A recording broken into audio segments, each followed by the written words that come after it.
Olá, bem-vindos a mais uma exploração focada aqui conosco.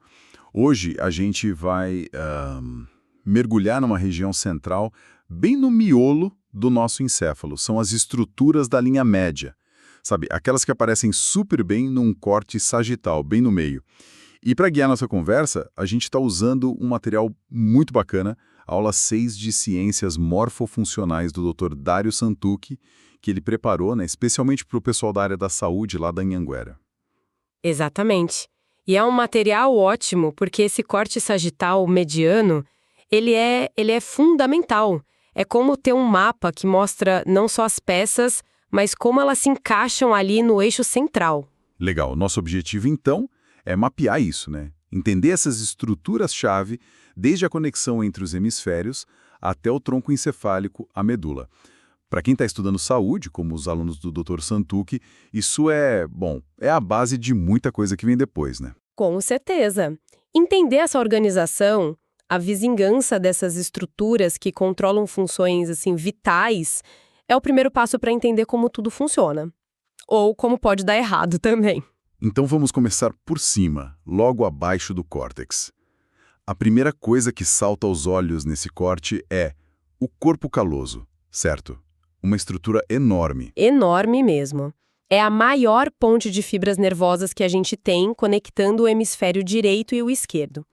Tecnicamente, a maior das comissuras cerebrais. Uma autoestrada de informação, como dizem. Exato. E o material do Dr. Santucci detalha bem as partes que a gente vê nesse corte. O joelho, que é essa curva na frente, o tronco, que é a maior parte, comprida, e o esplênio, mais arredondado lá atrás. E a função principal é essa comunicação interhemisférica, né? Isso. Integrar o que cada lado do cérebro está fazendo. Pensa numa tarefa complexa, tipo tocar piano, que exige as duas mãos trabalhando juntas de forma coordenada. O corpo caloso é essencial para essa sincronia. Ele permite que os dois lados colaborem para funções cognitivas, motoras, enfim, quase tudo. Muito bem. Agora, se a gente descer um pouquinho abaixo do corpo caloso, a gente entra no diencéfalo. É um conjunto de estruturas ali bem no centro. Qual a primeira que a gente encontra? A gente encontra o tálamo. Na verdade, são dois, né? Um de cada lado, mas eles ficam bem próximos ali na linha média. Parecem uns ovos, assim. E a analogia do material de secretário executivo do córtex, achei interessante. É ótima, porque ele funciona como uma grande central de triagem, sabe? Quase toda informação sensorial que chega visão, audição, tato, dor, menos o olfato, que tem um caminho diferente, passa primeiro pelo tálamo. Fina, digamos. Ele não é só um porteiro, então. Ele já dá uma organizada na informação. Exatamente. Modula a informação. E não é só sensorial, não. Ele também está envolvido no processamento de sinais motores, que vêm de outras áreas, e até na regulação de funções autonômicas. E tem aquela coisa da via de mão dupla, né? O córtex manda informação de volta para ele. Sim, fundamental. Esses circuitos tálamo-corticais são cruciais para regular a atividade do próprio córtex, para manter a atenção, o nível de consciência, até o ciclo sono-vigília. Ele ajuda a gente a focar no que importa, sabe? Filtrar o ruído. Certo. E logo abaixo do tálamo, o material indica o hipotálamo. Uma área pequena, mas parece que com uma importância gigante, né? Especialmente pela conexão com a hipófise. Gigante é pouco. O hipotálamo é tipo o centro de controle mestre da homeostase do corpo. Manter tudo em equilíbrio, sabe? Homeostase, aquele equilíbrio interno, né? Temperatura, essas coisas. Isso. Pensa nele como o termostato do corpo, o medidor de fome, de sede, o regulador do relógio biológico, tudo junto. Ele controla funções autonômicas essenciais, pressão, batimento cardíaco, e também comportamentos motivados, comer, beber, resposta ao estresse, até comportamento sexual. E a conexão com a hipófise entra aí para quê? Para comandar o sistema endócrino. O hipotálamo diz para a hipófise quais hormônios liberar e esses hormônios vão agir no corpo todo. Por isso que qualquer probleminha ali Entendi. pode desregular um monte de coisa. Exato. Desde diabetes insípidos, problemas de peso, sono, até alterações de humor bem sérias. É um ponto crítico para a nossa sobrevivência mesmo. Ainda nessa região, um pouco mais para trás e para cima, tem uma estrutura bem menorzinha, a glândula pineal. O material fala dela e da melatonina. Qual a relação? A pineal. Pequenininha, mas com papel super importante nos nossos ritmos circadianos. O nosso ciclo de sono e vigília, de mais ou menos 24 horas. O famoso relógio biológico. Isso aí. Ela funciona captando informação sobre a luz do ambiente que vem lá dos olhos. Quando escurece, ela entende que é noite e começa a produzir e liberar melatonina. E a melatonina que dá o sono. Ela sinaliza para o corpo que é hora de dormir, promove o sono, mas o ritmo circadiano é mais que só dormir e acordar, né? Influencia a temperatura, outros hormônios, até nosso humor durante o dia. Entender a pineal ajuda a gente a pensar sobre distúrbios do sono, jet lag, o impacto desse relógio na saúde toda. Legal. Bom, saindo do diencéfalo e descendo mais um pouco nesse eixo central, a gente entra no tronco encefálico. A primeira parte é o mesencéfalo. Isso, o mesencéfalo. Ele é uma via de passagem importante, claro, com fibras subindo e descendo, mas também tem seus próprios centros de processamento. E o que a gente vê de mais importante nesse corte mediano? O material menciona os colículos. Sim, na parte de trás, no teto do mesencéfalo, tem os colículos. São 4 bolinhas. Os 2 de cima, os superiores, têm a ver com visão, principalmente reflexos rápidos. Tipo, virar a cabeça e os olhos na direção de alguma coisa que apareceu de repente no seu campo visual. O movimento automático de orientação. Ah, sim. E os inferiores? Os inferiores fazem algo parecido, mas para audição. São parte da via auditiva e ajudam nos reflexos de orientação para o som. Sabe quando você ouve um barulho alto e vira a cabeça na hora, sem nem pensar? Instintivo. Exato. Agradeça aos seus colículos inferiores. É um reflexo de proteção bem rápido. Interessante isso.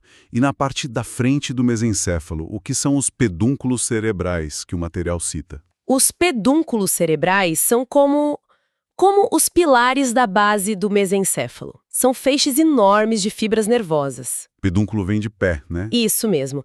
Eles são a principal via que conecta o córtex cerebral lá de cima com o resto do tronco encefálico e a medula espinal lá embaixo. Ali passam as fibras motoras que descem do córtex para a gente fazer os movimentos voluntários, sabe? A via córtico-espinal. Entendi. Então é passagem de comando motor. Principalmente. E dentro ou perto deles tem outras estruturas super importantes para o controle motor, tipo a substância negra, o núcleo rubro, que também se conectam com o cerebelo. É tudo interligado para coordenar o movimento. Certo. Seguindo para baixo, depois do mesencéfalo vem a ponte. O nome é bem sugestivo, né? Ela funciona mesmo como uma ponte. Funciona total, o nome é perfeito. A ponte conecta o mesencéfalo, que está em cima, com o bulbo, que está embaixo. Mas a conexão mais óbvia e, assim, volumosa dela é com o cerebelo, que fica ali atrás. Ah, ela faz a ligação com o cerebelo. Principalmente. O material da aula do Dr. Santucci explica bem. Tem fibras que continuam subindo e descendo, mas uma parte enorme da ponte são fibras que vão de um lado para o outro conectando com o cerebelo através dos pedúnculos cerebelares médios. Basicamente, o córtex cerebral manda informações sobre o plano de um movimento para núcleos na ponte. E a ponte retransmite isso para o cerebelo. Para que essa comunicação toda? Para refinar o movimento, para coordenar tudo direitinho, manter o equilíbrio, aprender movimentos novos. É esse circuito córtex-ponte-cerebelo que permite que a gente, aprenda a andar de bicicleta e depois faça isso de forma automática e suave. Fascinante essa coordenação. Bom, e finalmente, na base do tronco encefálico, já quase virando o medula espinal, a gente tem o bulbo, ou medula oblongata. O material fala que é a conexão final, mas também centro de funções vitais. É isso. O bulbo é a parte mais inferior do tronco, pequeno, mas a importância funcional dele é absurda. Talvez a maior de todas para manter a gente vivo, no básico. Como o Dr. Santucci destaca, toda a via nervosa que sobe da medula para o cérebro, sensitiva, ou desce do cérebro para a medula, motora, tem que passar pelo bulbo. Não tem desvio. Tudo passa por ali. Tudo. E muitas dessas vias fazem sinapses importantes ali mesmo, em núcleos específicos, núcleos para tato fino, propriocepção, núcleos de nervos cranianos. Mas o mais crítico mesmo é que o bulbo contém os centros que controlam funções autonômicas que são essenciais para a vida. O centro respiratório, Que controla a respiração? exato, o ritmo, a profundidade e os centros cardiovasculares, que controlam batimento cardíaco e pressão arterial. Nossa. Então, se tiver uma lesão ali, Pode ser fatal imediatamente, é uma área extremamente vulnerável. Qualquer coisinha ali, um trauma, um AVC, um tumor, pode comprometer essas funções vitais de forma catastrófica. Por isso, entender o bulbo é tão importante. Ele concentra funções indispensáveis num espacinho mínimo. uau! A gente percorreu esse eixo todo, né? Do corpo caloso lá em cima até o bulbo aqui embaixo.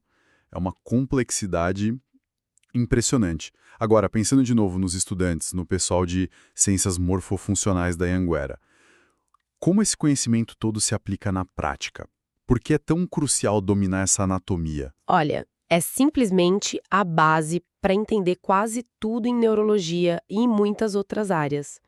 Dominar essa linha média, corpo caloso, tálamo, hipotálamo, pineal, mesencéfalo, ponte, bulbo, permite entender a fisiologia, como os sinais andam, onde são processados, como as coisas são reguladas. E para localizar problemas, né? Exatamente, os sintomas de um paciente mudam completamente dependendo de onde é a lesão.